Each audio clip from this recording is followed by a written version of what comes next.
दक्षिणमुखाय पंचमुख हनुमते करालबदनाय नारसिंहाय ओम हां ह्रीं हूं हौं फः सकल भीत प्रेत दमनाय स्वाहा।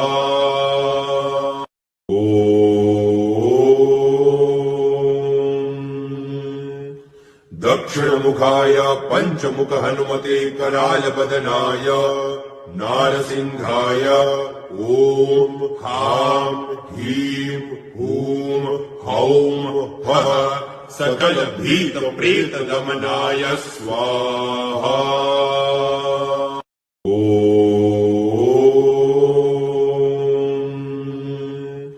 दक्षिणमुखाय पंचमुख हनुमते करालबदनाय